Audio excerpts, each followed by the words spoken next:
இறைவனிடமிருந்து நம்மை பிரிக்கக்கூடியது யார்? எப்பயாவது கேள்வி எழுப்பியிருக்கிறோமா? இறைவனிடமிருந்து என்னை எது பிரிக்கலாம்? What can separate me from God? எப்பயாவது கேள்வி கேட்டிருக்கிறீங்களா? ஒன்று ஆமாம், இல்லாட்டி இல்லை. இங்கே கேள்வி கேட்டிருக்கிறாங்க, அதுக்கு 2-3 பதிலாக இருக்குமோ என்று சொல்லி 2-3 விடயத்தை கொடுத்துருக்குறாங்க. சாவோ, வாழ்வோ, வானதூதரோ, ஆட்சியாளரோ, நிகழ்வனவோ, வருவனவோ, வலிமை மிக்கவையோ, உன்னதத்தில் உள்ளவையோ, ஆழத்தில் உள்ளவையோ, வேறெந்த படைப்போ இறைவனிடமிருந்து நம்மை பிரிக்குமா? கடைசி மட்டும் பதில் சொல்லல. போய் வாசிச்சு பாருங்க. கடைசி மட்டும் பதில் சொல்லல. இவை பிரிக்குமா? இவை பிரிக்காது. அது பதில் இல்லைல்ல. எது பிரிக்கும்? அதுதான் பதில். இவை பிரிக்காது. அதுக்கு பிறகு நீங்கள் வாசிங்கன்னு சொன்னால் கடைசி மட்டும் நமக்கு பதில் வராது. இறைவன் ஒரு இன்விடேஷன் கொடுக்குறார், ஒரு அழைப்புதல் கொடுக்கின்றார். நீங்கள் இந்த இறைவனது அழைப்புதலை நன்றாக பார்த்தீர்கள் என்று சொன்னால், நமது வாழ்வில் எங்கெங்கே பிரச்சனைகள் வருமோ அந்தந்த பிரச்சனைகளிலிருந்து நமக்கு விடிவை கொடுக்கக்கூடிய அழைப்புதல். It covers every aspect of our life. தாகமாய் இருப்பவர்களே, கையில் பணம் இல்லாதவர்களே, உணவை இல்லாமல் இருப்பவர்களே, நிறைவில்லாமல் இருப்பவர்களே, என்னிடம் வாருங்கள். இப்போ இறைவன் நம்மை கூப்பிடும் பொழுது அதுக்கு 2 பதில்களை நம்ம கொடுக்கலாம். என்ன பதில்? நான் எப்பயுமே சொல்றதில்லை, ஒன்று ஆமாம் இல்லாட்டி இல்லை. இறைவன் கூப்பிடும் பொழுது கூட 2 பதில்கள் கொடுக்கலாம். ஒன்று ஆம் அல்லது இல்லை. நிறைய அழைப்புகள் இருக்கும் நமக்கு. ஒரு குருவானவராக அழைப்பு இருக்கும், கன்னியாஸ்திரியாக அழைப்பு இருக்கும், நல்ல தந்தையாக, நல்ல தாயாக, நல்ல குழந்தைகளாக, நல்ல சகோதரர்களாக, நல்ல பங்கு மக்களாக வாழ்வதற்கு நமக்கு பல்வேறு அழைப்புகள் இருக்கும். அந்த அழைப்புகளுக்கு நாங்கள் ஆம் என்றும் சொல்லலாம், இல்லை என்றும் சொல்லலாம். எல்லாருமே இந்த ஒரு வார்த்தையை சொல்கிறேன்ல, மரியாள் ஆம் என்று சொல்லி இறைவனது அழைத்தலுக்கு தன்னை ஒப்பு கொடுத்தார். அது காலகாலமாக நம்ம கேள்விப்பட்டிருக்கிறோம். மரியாள் ஆம் என்று சொன்னால் அதனால் நமக்கு இரட்சணியம் வந்தது. இயேசு இந்த உலகத்தில் பிறந்தார். மரியாள் முடியாது என்று சொல்லியிருந்தால் என்ன நடந்திருக்கும்? இல்லை என்று சொன்னால் என்ன நடந்திருக்கும்? அதுதான் அவங்க இல்லைன்னு சொல்லலே. 2000 ஆண்டுகள் முடிஞ்சிட்டு பிறகு என்ன கேள்வி? இல்லை, தப்பி தவறி அவர் இல்லை என்று சொல்லியிருந்தால் என்ன நடந்திருக்கும்? மரியாள் இல்லை என்று சொன்னால் என்ன நடந்திருக்கும்? பெரிய வித்தியாசம் நடந்திருக்கும். கால தாமதம் நடந்திருக்கும். இறைவன் மோயிசனை அழைக்கின்றார். மரியாள் என்ன செய்தாரோ அதே வேலையை செய்வதற்கு தான் மோயிசனை அழைக்கின்றார். இரட்சணியம், மீட்பு. மோயிசன் இல்லை என்று சொல்லியிருந்தால் என்ன நடந்திருக்கும்? மோயிசன் இல்லாட்டி சாமுவேல் இல்லாட்டி இசையாஸ், அப்படி சொல்லலாம். ஆனால் மோயிசன் இல்லை என்று சொன்னால் என்ன நடந்திருக்கும்? கொஞ்சம் காலம் தாமதம் இருந்திருக்கலாம். அதே போல் கடந்து 13 ஆண்டுகளாக உங்களுக்கு பணி செய்துட்டு இருக்கிறேன். தப்பு தவறி அந்த 18 ஆண்டுகளுக்கு முன்பு என்னை இறைவன் எனது நாட்டிலிருந்து அழைக்கும் பொழுது நான் இல்லை என்று சொல்லியிருந்தால் என்ன நடந்திருக்கும்? நம்ம சைட்லேருந்து பில்டப் இருக்கும். ஓ, தமிழ் மக்கள் இவ்வளவு சிறப்பாக தமது திருப்பலியை ஒப்பு கொடுத்திருக்க மாட்டார்கள், சிங்கள மக்கள் இவ்வளவு சிறப்பாக இந்த நாட்டில் இருந்திருக்க மாட்டார்கள். அது நமது பில்டப். ஆனால் என்ன நடந்திருக்கும்? இவ்வளவு நேரமும் நம்ம உலகத்திற்கு என்ன நடந்திருக்கும், மக்களுக்கு என்ன நடந்திருக்கும் என்ற கேள்வியைத்தான் கேட்கின்றோம். ஆனால் அவரது வாழ்வில் என்ன மாற்றம் ஏற்பட்டிருக்கும்? அவரது வாழ்வில் இந்த சந்தோஷம், மகிழ்ச்சி, இந்த சாட்டிஸ்ஃபேக்ஷன் இருந்திருக்குமா? மகிழ்ச்சி இருந்திருக்குமா? அந்த இல்லைன்னு சொல்லுவாங்கல்ல, அவங்க சொல்லுவாங்க, ஃபாதர் சுதந்திரமாக இருந்திருப்பார் வீட்டில். சனிக்கிழமை ஆச்சா ஏதாவது ஆர்டர் பண்ணி சைட் டிஷ் வச்சு அந்த லெவலில் அவர் முடிச்சுட்டு போயிருப்பார், சந்தோஷமாக இருந்திருப்பார். நீங்கள் கேட்டு பாருங்கள், இந்த நிறைவு, இந்த மகிழ்ச்சி இருந்திருக்குமா? இருந்திருக்காது. என்னை கேட்டால், நான் இல்லை என்று சொல்லியிருந்தால் எனது வாழ்வில் அதை எந்த விதமான ஒரு தாக்கத்தை ஏற்படுத்தி இருக்கும்? எனது வாழ்வில் இந்த நிறைவு எனக்கு கிடைத்திருக்குமா? இருக்காது. இந்த அற்புதமான மகிழ்ச்சியான இந்த சந்தர்ப்பத்தை நான் இழந்திருப்பேன். இதேதான் மோயிசன். இன்று வரை 5000 ஆண்டுகளுக்கு பிறகு நாம் இன்னும் மோயிசனை ஞாபகப்படுத்தி அவரை பற்றி பேசிக்கொண்டிருக்கின்றோம். அதற்கு காரணம், அவர் இறைவனுக்கு ஆம் என்று சொன்ன அந்த ஒரு வார்த்தை.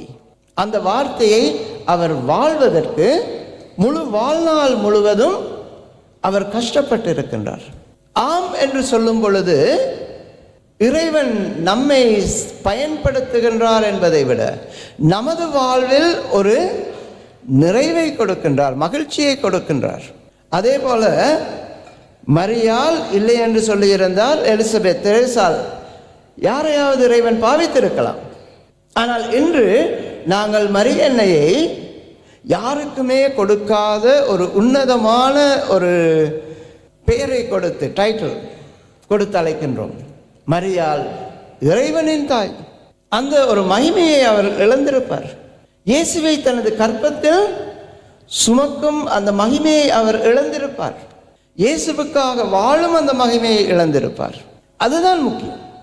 இறைவன் நம்மை அழைக்கும் பொழுது நான் இல்லை என்று சொல்லியிருந்தால் எனது வாழ்வு எப்படி மாறுபட்டு இருக்கும்?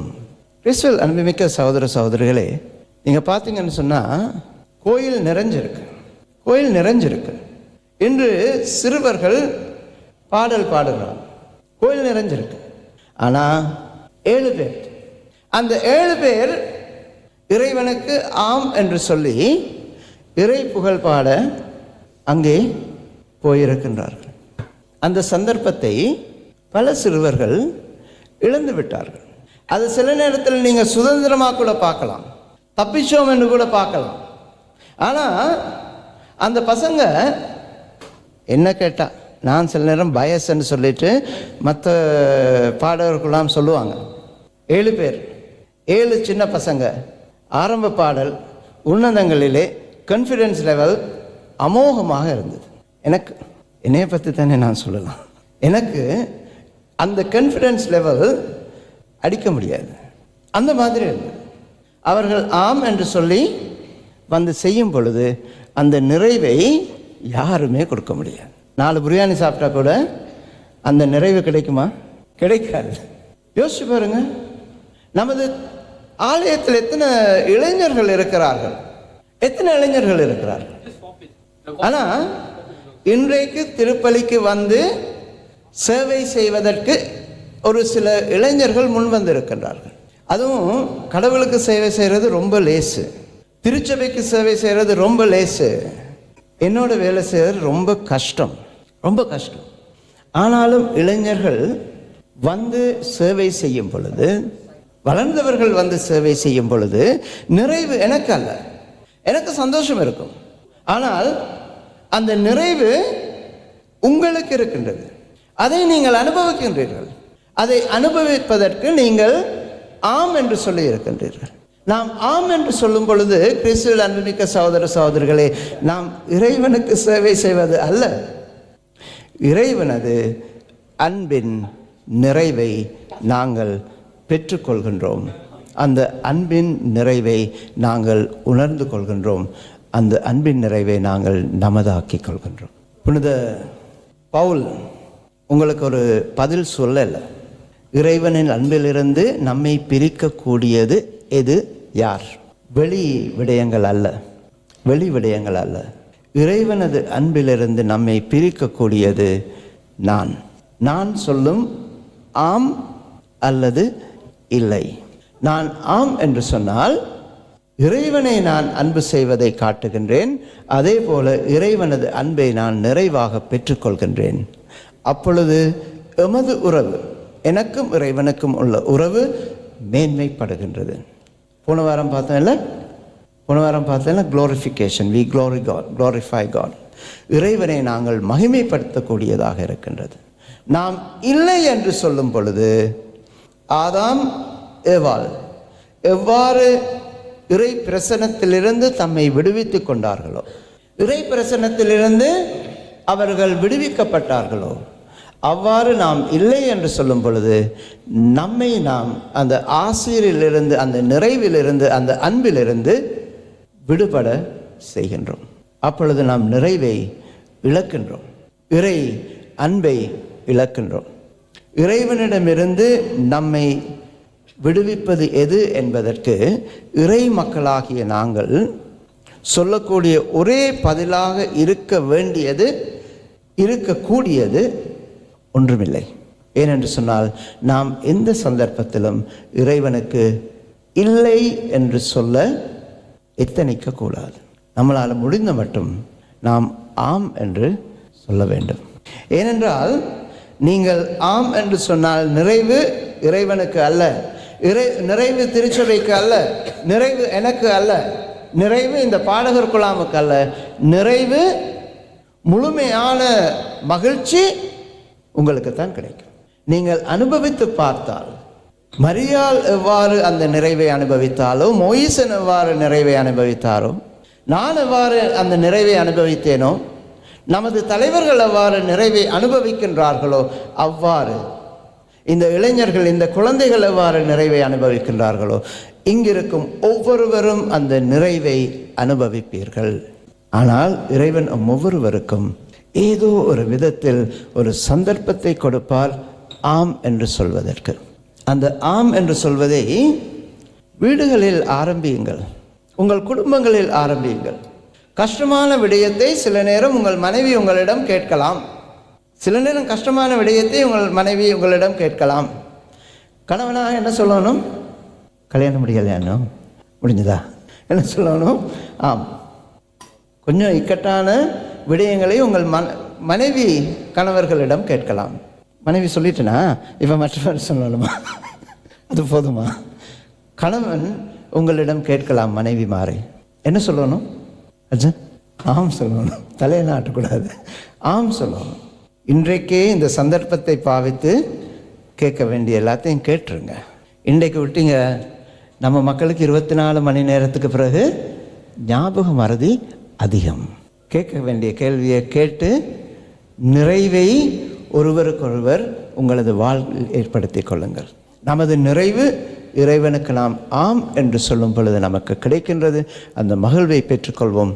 மரியாளைப் போல், மற்ற புனிதர்களைப் போல் நாமும் இறைவன் முன்னிலையில் அந்த மகிழ்ச்சியை பெற்று வாழ்வோம். தந்தை, மகன், தூய ஆவியாரின் பெயராலே.